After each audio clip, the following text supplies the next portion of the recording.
ಈ ಪ್ರಪಂಚದಲ್ಲಿ ನಂಬಿಕೆಗೆ ಅರ್ಹ ಇಲ್ಲ ಅನ್ನೋ ಕೆಲಸ ಯಾವ್ದಾರು ಇದ್ದರೆ ಅದು ನನ್ನ ಪ್ರಕಾರ ಹವಾಮಾನ ವರದಿ ಕೊಡೋದು ಅಂತ ಕಾಣ್ತದೆ.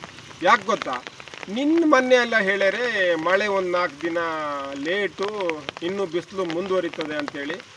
ಇವತ್ತು ನೋಡಿದ್ರೆ ಮಧ್ಯಾಹ್ನ ಮೇಲೆ, ಇವತ್ತಂದರೆ ಜೂನ್ 2ನೇ ತಾರೀಕು ಮಂಗಳವಾರ, ಮಧ್ಯಾಹ್ನ 2 ಗಂಟೆ ಮೇಲೆ ಮೋಡ ಎಲ್ಲ ಕಡೆ ಹೊಂಚ್ಕೊ ಕೂತದೆ.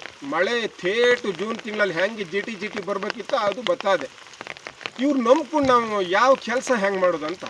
ನಮ್ಮ ಮನೆ ಗುಂಡಿಲಿರೋ ಗೊಬ್ಬರ ತೆಗೆದು ಗದ್ದೆ ಹಾಕೋಣ ಅಂತೇಳಿ ಹೊರಟಾವ. ಅರ್ಧ ಗುಂಡಿ ಗೊಬ್ಬರ ತೆಗೆದು ಹೆಂಗೂ ಮಳೆ ಲೇಟಲ್ಲ ಅಂತೇಳಿ ಇನ್ನೂ ಸ್ವಲ್ಪ ಗುಂಡಿಲೇ ಬಿಟ್ಟಿನಿ. ಇನ್ನು ಈ ಮಳೆ ಹಿಡ್ಕೊಂಡ್ರೆ ಗುಂಡಿ ತುಂಬ ನೀರು ತುಂಬ್ಕೊತದೆ, ಗೊಬ್ಬರ ಹಾಳಾಗ್ತದೆ. ಕಷ್ಟಪಟ್ಟು ದರ್ಗುಡಿಸಿದ್ದು ಮಾರ್ರೆ.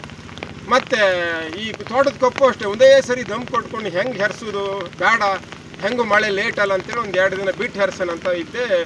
ಈಗ ನೋಡಿದ್ರೆ ತೋಟದ ಕಪ್ಪನ್ನು ಓಡಿ ಹೆರಿಸ್ಬೇಕಾಗಿದೆ.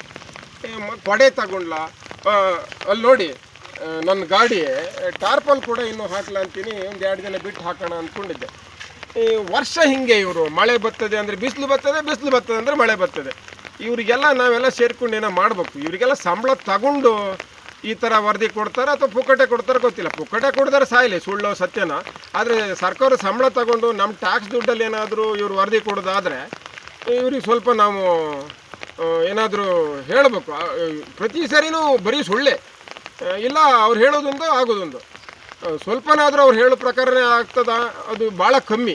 ಹಾಗಾಗಿ ಇದ್ರ ಕಡೆ ಸ್ವಲ್ಪ ಸಂಬಂಧಪಟ್ಟವ್ರು ಗಮನ ಕೊಡಿ. ರೈತರಿಗೆ ಕೆಲಸ ಮಾಡೋದಕ್ಕೆ, ಈ ಏನೋ ಸಣ್ಣ ಪುಟ್ಟ ಫಂಕ್ಷನ್ ಮಾಡೋರಿಗೆ ಮಳೆ ಯಾವಾಗ ಬರ್ತದೆ, ಮಳೆ ಬರ್ತದೆ ಇಲ್ಲ ಅಂತೇಳಿ ಅಟ್ಲೀಸ್ಟ್ ಸ್ವಲ್ಪ ಸತ್ಯ ಇರಬೇಕು. ಬರೀ ಸುಳ್ಳೆ ಆದರೆ ಭಾಳ ಕಷ್ಟ.